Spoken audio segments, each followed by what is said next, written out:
everyone. Good morning, good afternoon, or good evening, depending on where you are. I'm Leslie Carr. I'm the head of engineering at Pando, and I'm moderating a panel today on making careers, tactical ways that managers can develop diverse and distributed talent. As we all know, in the past few years, remote work has become more and more the norm. And sometimes you need to use some different tactics when you're managing remotely than you do when you're managing in person. So I have two wonderful experts here today to introduce themselves. Aloka, can you introduce yourself, please? Yeah, hi, I'm Aloka. I've been in product for over 15 years now. I don't know, I've lost count. Anyway, I've been a product leader for the last 6 or 7 years and worked with distributed teams for about the last 5 years, so pre-pandemic as well. And I am currently working at Shopify as a product leader at the storefront level.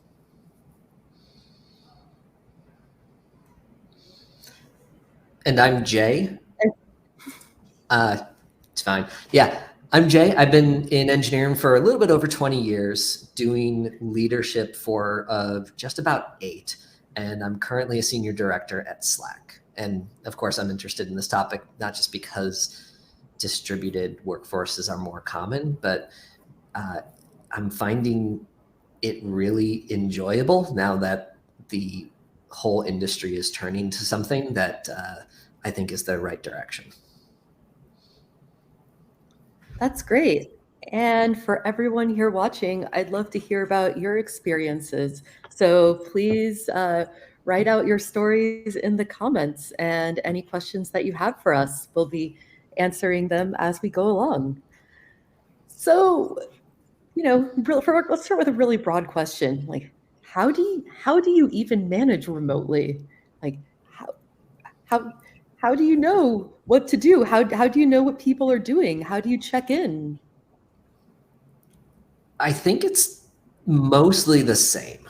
And I say it's mostly the same, but we have to just have slightly different behaviors around it. So one of the things that I like to lean into my team is because you're no longer there to have, let me hover over your shoulder, or let me ask you a real quick question. One of the most important things that we can do is really be focus on how we can create value for the team that we're in, because it's a little bit different than it used to be of, oh yeah, that person's always here, I can ask them a question.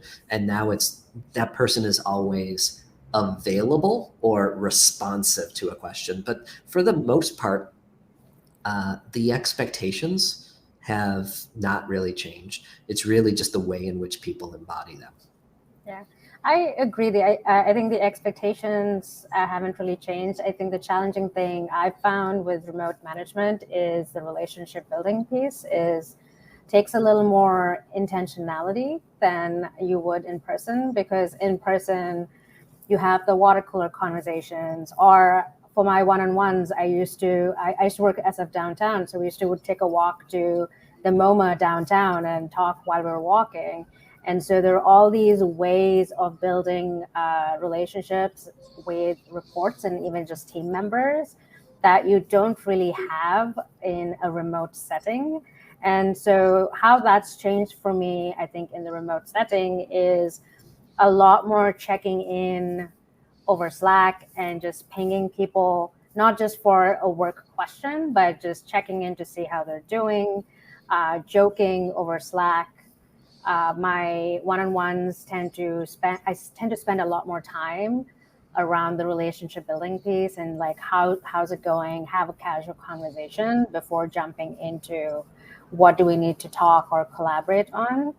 I've also found more value in framing our catch-ups as working sessions, so we are collaborating together versus check-ins, because that is also something I feel is missing that was much more organic when we were sitting next to each other and our laptops or our computers were next to each other. We just like start going from conversation to working. So that's something I've been trying to change as well in the remote setting.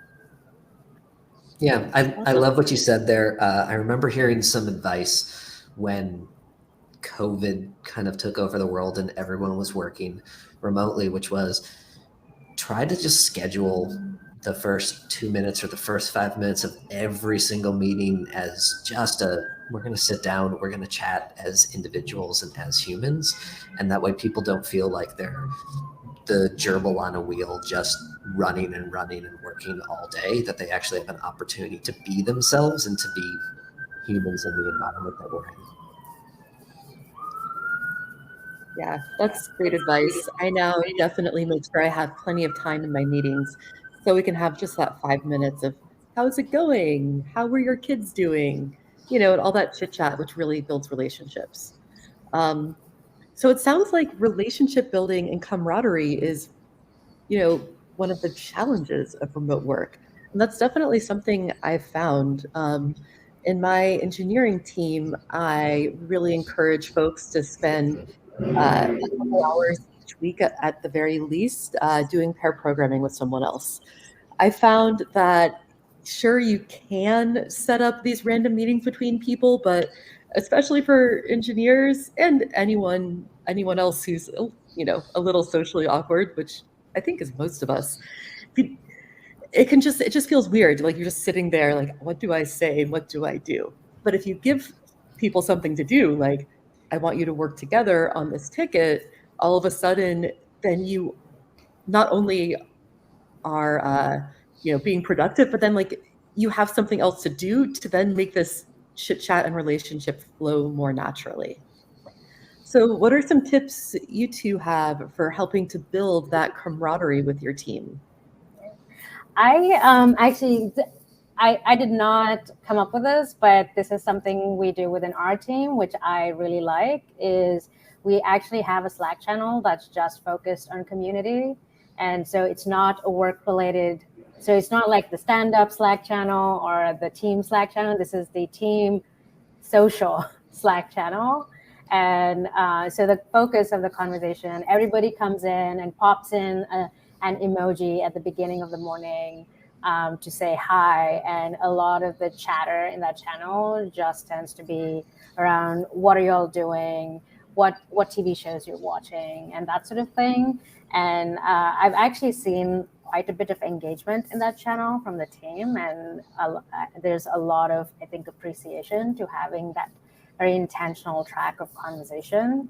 I've also seen some of the tactics I've seen work is like remote games, playing amongst us, I think was like really popular among us. Our team at another company, we did PowerPoint karaoke. So you come up with just like a random deck that you've never seen before, and you have to create a creative story around the deck and present it for the first time. And we had like, winners and losers, and we just like voted and scored the presentation. So a lot of those kinds of, again, somewhat around activities, right? There has to be some activity to come together on that helps, that's around having fun, not about getting work done. Sorry, I was just going to add that specifically. Now I'm in the camp where I actually want to work in an office. So if given the option, I want a hybrid work environment. I am also in the camp where I don't think fully remote is always going to be less efficient than working in person, just because of the extra intentionality in a lot of this stuff. So Shopify, for example, has offsites. We recently did one in Seattle where the whole point of it was just coming together and getting to know each other. And so I do believe in having in-person events that is specifically focused on team building. Yeah, I want to talk a little bit about the games in particular. So one of the things that we found very effective is getting people together with the, again, expressed intent of this, you're not working, but you get to spend a little bit of time together as human beings, the same as you might get if you were walking through an office and you peered into a room and you saw people playing a board game. So there's Among Us, there's Draw Battle, there's all the Jackbox games. It's one of my favorites, but it's very hard to do remotely, something called Space Team. And all of those things just really help bring people together and help get people familiar, again, just as people. So one of the things that I used to hear a lot when we were in offices was like, oh yeah, well, I have to like the people that I work with because I'm spending 40 plus hours a week with them. And it's just like, that is in a weird way part of like your temporary family. And now, especially as people are becoming more distributed, that connection is being lost. That connection's not, in my mind, not always that important, but especially when you look at people just coming into their careers, they don't have that basically other thing to fall back on. So as people who've either been in their careers for a while or have already settled down in life, and maybe they have a family, or they have a dog or a couple of cats, and like they're happy they're happy the times they're working, and they're happy the times they're not working. It can be very challenging for people as they're just starting their career, or they're in some cases sharing an apartment with 2 other people and things are always loud at home. It's like making sure that they have that opportunity to bond and make associations with people that are going to help them in this job, but also help them throughout their entire career. So again, just lean in, intentionality, being very specific of, we're going to carve out time that you would have been spending if you were in an office, just being social, just being that, every workplace is just a collection of individuals, and making sure that people understand the values and understand the motivations of the people that they work with. Yeah, just to riff off of something Jay just said, for new people, whether it is new to career or new to the company, one of the things I think remote workplaces leave sort of is not great for is networking, career progression, and that sort of thing. And like, as much as we say networking it's a meritocracy, it does matter who you know, not just from the perspective of career progression, but also from mentorship. And it is a lot easier to make those connections and meet people who will help you grow as an individual and in your career. And also just like learn what working in a team setting looks like, and what the norms of working as a group and being inclusive look like. And so, beyond the manager-report relationship, I think one of the things that there has to be intentionality around, if you want your report to be successful, is how are you helping them make connections within the organization to help them identify mentors, as well as just like build that network that will support them and create engagement for the employee themselves, but also provide long-term potential for growth within the company. Yeah, and I want to bring up, you also. Oh, go ahead. Sorry, go ahead. You also brought up cultural norms, which is something really important. It's something that you aren't taught in school, like how to work with other people and how to work. And though it is an advantage that I feel like career switchers into, tend to have, because while they may not have the technical knowledge of someone who went to university, they definitely know how to work, which can be so hard to teach someone. What are some tips on teaching new people how to work? Like for me, I like to make Q&A documents. So when someone has a question, you can just write down the question and answer, because you know that someone else will have it. What are some tips you do? One of the things that I like to lean into is relying on the people who are either already inside of those norms, or have been inside of an organization for a while, or just the people who are good at being very external about what they do, is helping to show by example in public places. I have a to-do list that I keep, and about once every 2 to 3 weeks, I will intentionally write a question in a public place to just expose people like, yeah, you know what? We all have questions. That's okay. It's a-okay, and it's normal to be able to ask questions and rely on your team to help you sort stuff out.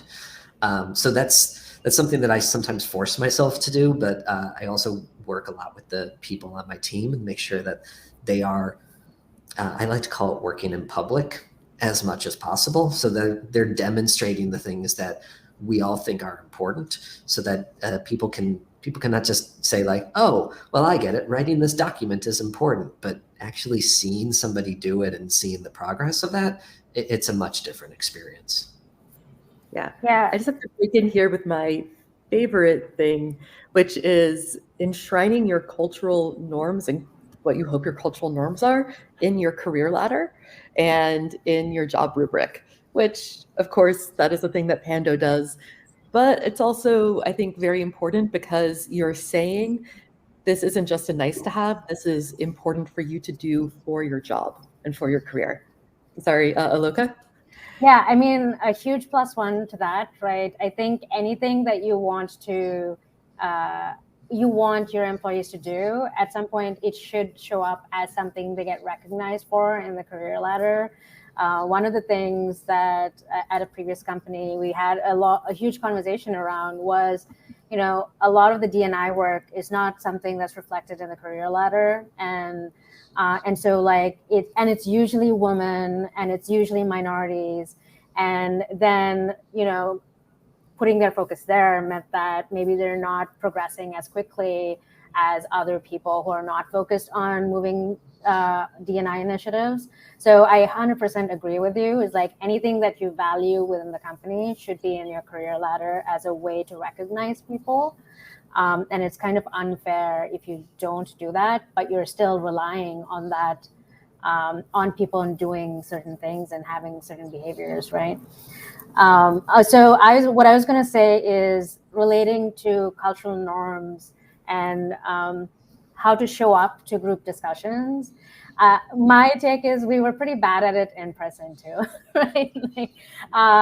Before Shopify, I worked at a startup that was focused on D&I, and I've been very active in D&I efforts in the past. And one of the biggest issues with how people show up to collaborate and in groups is, talking over each other, and women not having a voice, or women say something, they're not heard, and then a man says something, the same thing, and then suddenly everyone hears the thing. So generally speaking, there are a lot of issues with how groups communicate with each other. So the thing that we used to do, and I still try to do, is provide structure to the conversation on at what point is someone communicating an idea, and at what point are we having a discussion.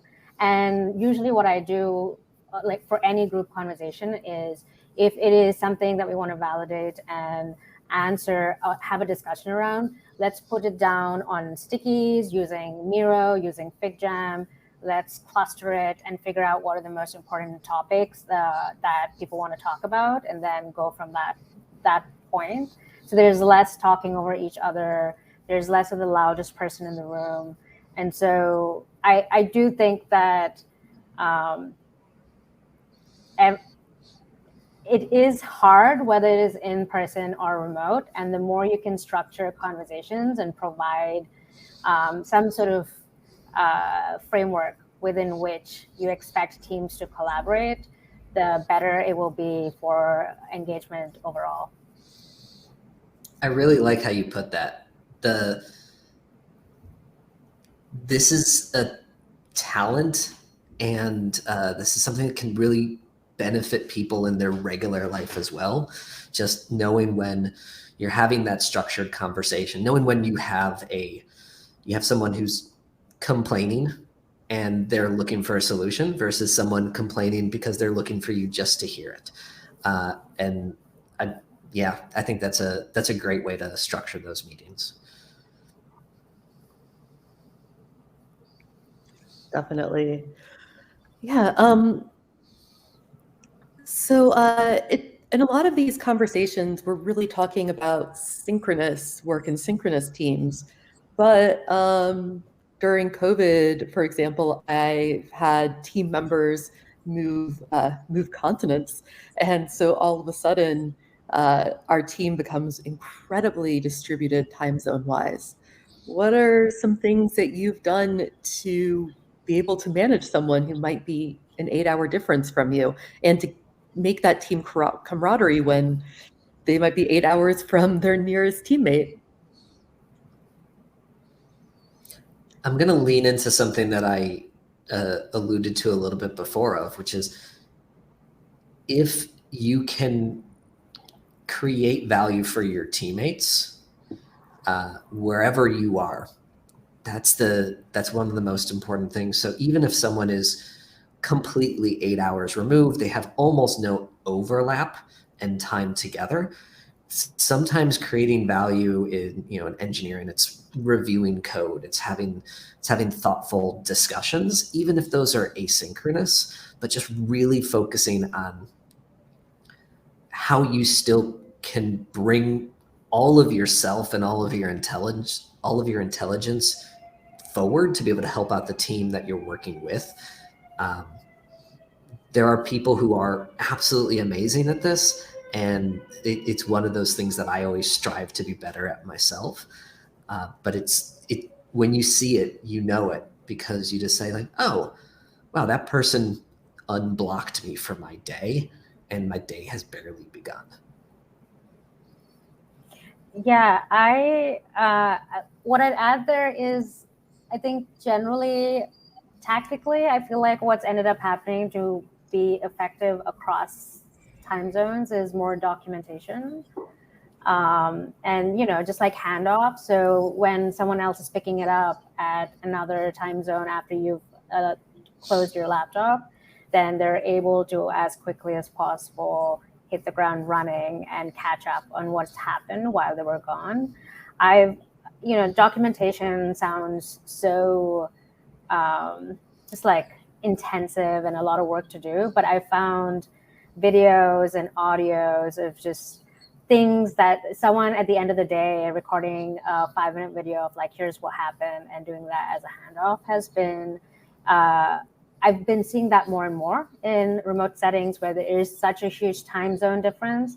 And also, generally speaking, I've just gotten to, before I barely ever recorded meetings or conversations. Now I just record everything, because why not? And then if something feels like it's important and someone missed it, then I just link them to it and go, hey, here's what we talked about, and try to like go look at halfway into the conversation, and this is relevant to you.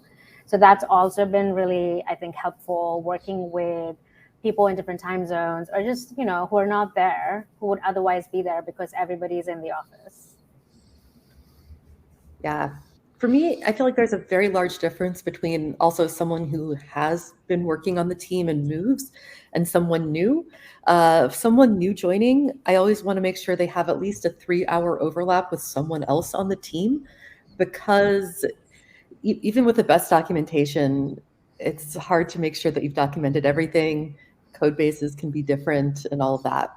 And also, I want to be able to have them create those relationships, which, as far as I found, there still isn't any perfect replacement for time spent working together. So I try to make sure there's at least some overlap for that. For people moving, I always like to also make a sort of contract, if you will, saying, okay, here, you're moving, you're going to be very far apart from the rest of your team. So like, here are the kinds of projects you'll be working on. If you can find them projects which aren't going to need as much interaction with product and design, because one of the failure cases of someone working remotely is, okay, they get in the morning, they have a question, they have to wait till the next day for it to get answered. So if you can try to find ways that they can have more independent projects, I find that really helpful. And, and yeah, and like I said, having that contract so like everyone agrees, okay, hey, if there's some overlap, this is when we expect that you're going to be overlapping. This is when we don't expect it. And also sometimes if there's, uh, time zones where meetings can be painful, like Central Europe versus Pacific time zone.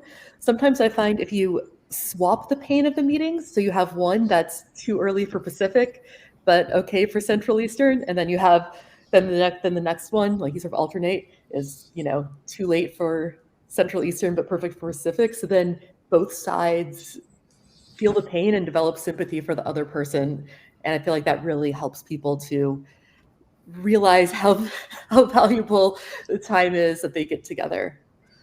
Leslie, when you have somebody start who is really far distributed in time, so far enough away so that they won't naturally have that overlap, do you think it's normal or expected to say during your onboarding period, I'd like you to start maybe an extra hour early, and I'm going to ask someone else to start an extra hour late so that there's additional overlap for you to be successful during your onboarding? Or do you think that's too much to ask?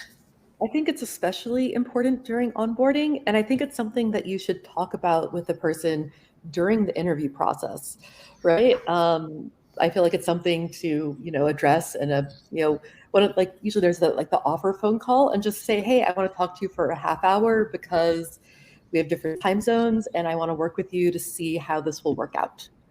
And most people are okay with that. I feel like if you, on their first day, say now you need to come in an hour earlier than you were expecting, that's a way to just set everyone up for failure. But if you bring it up beforehand, everyone has those expectations. You can talk. Maybe this person has done something similar and has some idea about, oh, in my last team this worked, and like, oh, what a great idea. I want to steal that idea. Yeah, day one surprises should always try to be on the pleasant side. Yes. Yeah. You're already having a hard time setting up your laptop and HR system stuff. So let's not add to that by more surprises. I do agree. I think there is what is business as usual versus what does it look like for somebody to ramp up. And it does make sense to me to go, if we feel that the best way to ramp somebody up is for someone to come in earlier or later, then for a short period of time, it makes sense. I think it is much more challenging to ask for that if you want them to do that for essentially the rest of the time they're on that team. I found the one other thing that's really helpful as it relates to onboarding somebody new, and this is not different.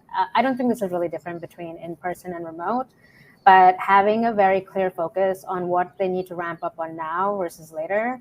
I often find that people jump onto a team and there's this vast scope of stuff that you have to learn, and it can often be overwhelming, and this feeling of I need to learn all the things. And so one of the things I work very specifically with new people that join my team is organizing, here are all the higher level topics, but here's what you need to learn now, and then you can push this off to later, and here's why. And so that kind of helps with refining what ramping up looks like, and it's less of an upfront effort and more of a let's get you started, and you learn along the way slowly as these things become something that you have to make decisions on over time. Definitely. So we have a question from the audience already, and thank you, and keep these questions coming. So you mentioned the loudest person in the room issue. I think it gets worse in online meetings when you only can really have one person talking at a time, and they don't get any of the normal social cues that they've been talking too long. What are some tools to help get quiet people to be louder? Aloka, please go ahead. I have a very particular bias here because I often am the loudest person in the room. So I'd love to hear your insight first. Yeah, I think like the tactic that I mentioned before, I really like having people drop their questions somewhere. So like everybody's adding questions to a board, and there is a facilitator who's like facilitating the session. It could be the person presenting as well, but I think it really helps to have someone who's driving the session with an intention of making sure that everybody's contributing, and some of these loudest voice wins type situations are curtailed. So one, have a facilitator; two, provide a structure to the conversation where it isn't interrupt driven and more where people are dropping their thoughts and questions somewhere, and then you can organize and tackle them as a subsequent part of the conversation once the presentation is done. I do something very similar, but slightly different ordered. So in particular, again, sometimes I am the loudest person and I have to recognize that and be quiet a little bit. But one of the things that I think helps, especially for the people who I work with who are not the type to speak up, they're not going to interrupt, they're not going to get loud or get in front of other people's ideas, is I work with them to like pre-seed and get some of their ideas in writing. And I intentionally try to do this ahead of time so that whoever is facilitating or whoever is leading, or even some way that you can help the loudest person in the room demonstrate some leadership skills, is to call out other people's ideas and to intentionally give them space instead of asking that they are always responsible for taking it. Yeah. The other thing I'd say added to that is a good facilitator will notice and observe when someone is not contributing and might have like something to say, and call out and go, hey, Leslie, do you have any thoughts in this area, just to create that space? Because it is a lot, I think, for someone who is quiet to make that space for themselves all the time. The other tactic I've also used is going round robin, in that after it's done, we're just going around the room or around the squares and making sure that everybody has a minute to say something. Yeah. I like to make sure that when possible, agendas are made. For example, we have a weekly engineering team meeting. It's a pretty casual meeting because we're still pretty small and casual, but we have a document where people can add agenda items throughout the week. So that means that, if you're a quieter person, you can sort of prepare because you see what everyone's put in the agenda. So that can be really helpful. And also sometimes I find newer engineers tend to be quieter because they don't want to be, because they might not know what the person's talking about. And so I really try to encourage people saying that asking what does that acronym mean is actually a great way to contribute to the conversation, because if you're thinking it, I guarantee there's one other person at least who's thinking it and just feels too embarrassed to speak up. So I think celebrating questions and learning and creating that culture where you're doing that, I think makes people feel more comfortable, speaking up and coming up with ideas, even if they, don't know 100% of that technology. Awesome. Thanks for the question.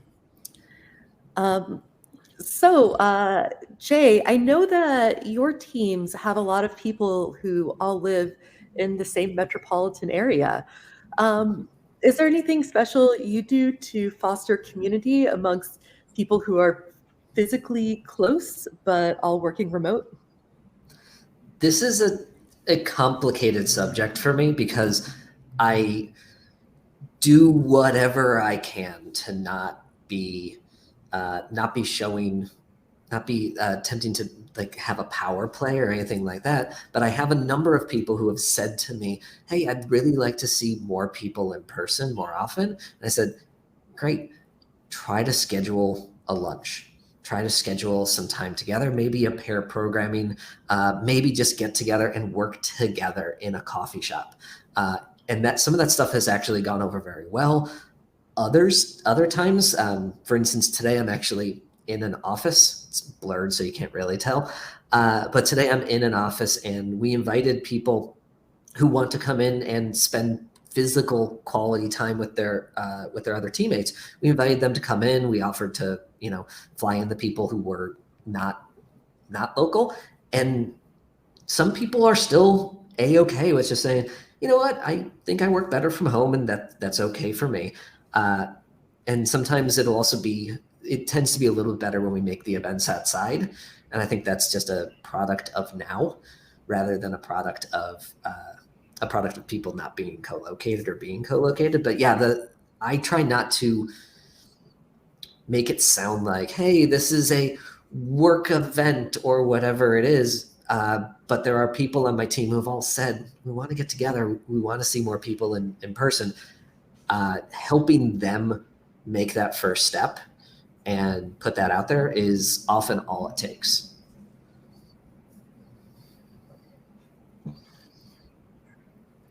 Awesome. So what are some pitfalls that you've seen in remote work and leading remote teams? I think the biggest pitfall, and this is, I think, less about leading and management and just about working remotely, is it's so much easier to have multiple windows open and be distracted and multitask, but really what that means is you're paying attention to one thing and not doing a good job of anything else. And that's something that, it's so much easier to do that when you're remote and you're not in a meeting room, where this goes back a little bit to the norms, right? And I kind of think about this a lot with like the difference between remote and in person, is there are a lot of things we tend to do remotely that we would never do in person because it would be rude. And so like things that come to mind are those things where it's like you're distracted because you're doing multiple things because nobody can see you doing them.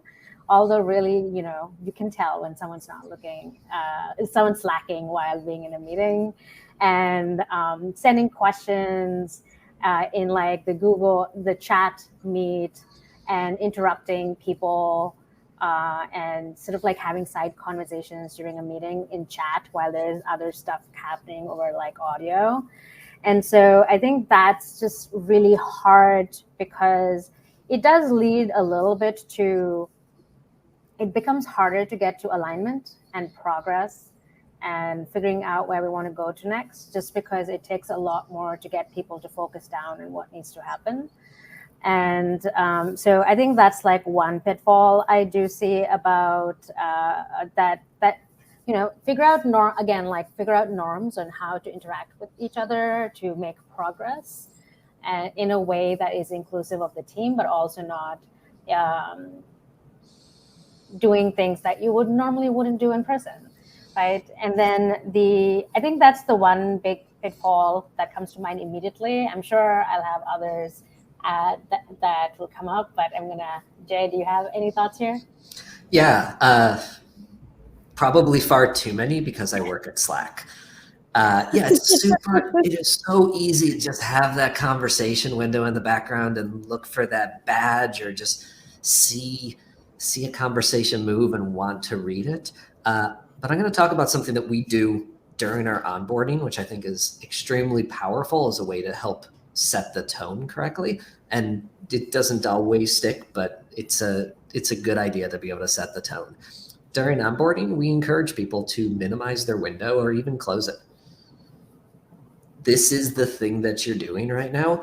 Other things can wait. It's especially easy during onboarding because during onboarding, theoretically, no one has anything super urgent waiting on you, but that can help set the tone really effectively for when I'm in meetings, I'm in meetings. When I'm talking to you, you have my attention, and it's not, just like looking down and reading things. It's you have my attention. I'm here. You're here. Let's get these things done. And ideally, there's a minute or two, or maybe even 5 between those meetings where you can check in and you can quickly bookmark the things that you want to get back to. Yeah. I'm currently doing this call on a Mac, which has a great do not disturb feature. So I can just, right now, I have do not disturb set for an hour. So none of my notifications will pop up on the screen, because I found, despite my best intentions, as soon as I see a notification, I can't stop myself and I click on it and then I read. And then as soon as then if I have my Slack open, then I'm like, oh, here's 10 more conversations. And then I realize I've missed out on 5 minutes of the meeting and someone's asking me a question. Yeah. I think another pitfall that comes to mind is we talked a little bit about this before, where it's so much easier to read social cues in person and check in on people in person. And so I think one of the pitfalls in sort of a remote setting is just being so focused on work that remote work can be dehumanizing, right? Because everyone's kind of a rectangle on the screen. And so I think it's very easy to just be so focused on work that you're not really thinking about the humans. So taking the time to really make sure that people are feeling heard, as well as checking in to see whether they have everything they need to be successful, is you have to be more intentional and explicit about it, because those are things you'll normally catch because they're sitting at the same table when you're in office, and that's not something that will happen as easily when you're remote. There's a question that I, about 95% of the time, end my one-on-ones with, and it would be, how can I make you a better Aloka this week? And it's super awkward at first because people don't know how to answer, but eventually it turns into here are the things that you could actually do for me, and here's the way that you can make space for me. Here's the ways that you can help me be successful. I want to talk about one other pitfall that I see pretty frequently in remote work, and I'm just going to call it turtling.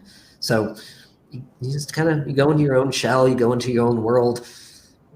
Maybe you deliver something on a Friday, but Monday through Thursday, you've just been basically staring at your own work the entire time and just not focused or not aware of your surroundings.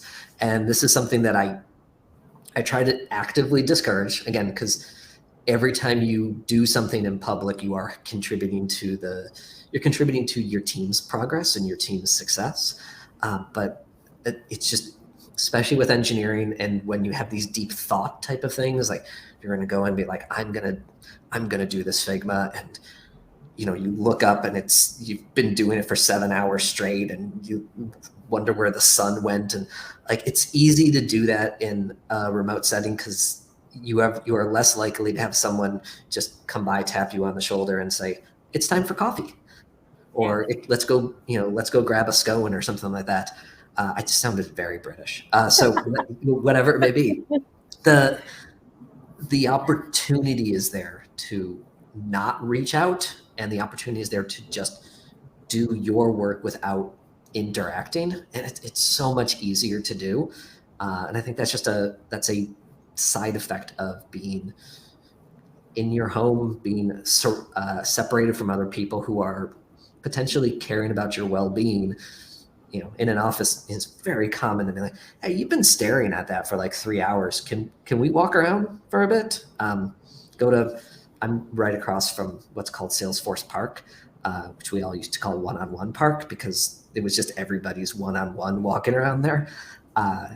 So yeah, that's a big issue that I think is really important to try to avoid. That's actually, I'm glad you brought that up, Jay, because I think there's an additional impact of turtling, which is actually really bad, which is generally what happens is people will go off and tend to do solo work for much longer than they would in person. And that means that you're having longer feedback loops. It takes longer before you touch base with somebody else and share what you're working on, which means that you have longer to go do something and go off track and diverge from the intent for a project. And I think very deeply, and like I care deeply about having frequent feedback loops. And I think that is general philosophy for Agile, right? How do we do continuous improvement, continuous feedback loops? And when you go turtling and you're like, you've done 7 hours of work and nobody's seen the work that you've done, I think that actually has an impact on efficiency, because it's possible that you went down a path that you're going to have to then walk back, or even have to explain 8 hours of work to somebody and bring somebody else along that journey will take time. Definitely.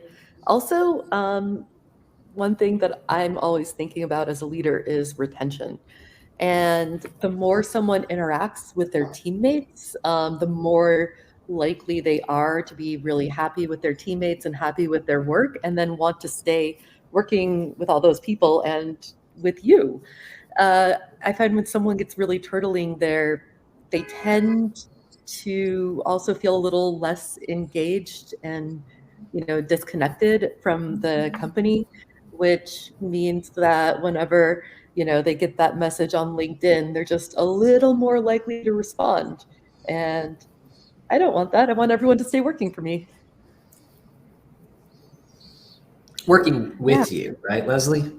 Working with me. Yeah, With okay. me. Just Yes. checking. Definitely. Yeah. And one thing I've also noticed, because you talked about turtling for 7 hours, is honestly time management skills, and how much more difficult it is to have that time management when you're working at home versus when you're working in an office. For some people, it's that you have no distractions at home. And for other people, it's that you have all the distractions, and, your kids come home from school at 3, and, little kids don't understand that, mommy's working. They're just like, I want to play. And it can be really tough, like figuring out, where do you draw these boundaries and lines? When do you get your work done? When do you make sure to also not be working? Yeah, I think for me personally, I don't have kids. So my issue tends to be that I just am working and I completely lost in my work and in meetings. And before I know it, it's 5 o'clock and I haven't walked away from my desk other than for like going to the restroom. And that is so, just like it's unhealthy, like physically unhealthy. And for people that I know who have kids, what you talked about in how do you manage, especially if you're working from home, how do you manage having a life that's happening behind you? And I actually think it's great that it's become more acceptable to have a kid walk by, right? Like I always we're in meetings and someone's kid will walk in and we say hi to the kid, and it's become a lot more acceptable for distractions like that, and that's really great. And I do think that hopefully we're at a place where we're moving away. People are able to set up their own hours and work around what works for them, because we did have a very strict, the in-office culture was you work 9 to whatever hour in the evening. And there was it was a very structured, like in office, out of office. And that worked, I think, for some people, but it definitely did not work for other people. I know a lot of parents who had to leave in the middle of the afternoon to take their kid to the hospital for a checkup or something like that. So hopefully this new environment is actually creating a space where people are able to balance both parts of their life and are not feeling the constraint of the 9-to-5 work culture that we had before. Definitely. That's actually become more of the norm, at least in the environments that I'm working in, to say, hey, you know what? I have a couple of hours. This is reserved for family time, and you reserve it the same way that you would reserve it for a meeting. You say, hey, this is my family time. This is an uninterruptible block, because that's okay. And that's just the way to set the expectations with others around you, that this is the time that I'm not going to be reachable. And I've seen that becoming to be much more the norm and much more accepted. And I kind of love that. Because it also shows that people are taking care of themselves, which is great to see as a manager. Definitely. Well, unfortunately, our time is up. Thank you so much, Jay and Aloka. I've really enjoyed hearing all of your insights and experiences. Thanks, Leslie. Thank you for having us. Thanks. Now, everyone else, please stay tuned. In 10 minutes, our founder, Barb, will be moderating a panel on compensation and opportunity, designing for equity in remote workplaces. So get up, get a bit of movement, and then come on back in 10 minutes, and I'll see everyone then.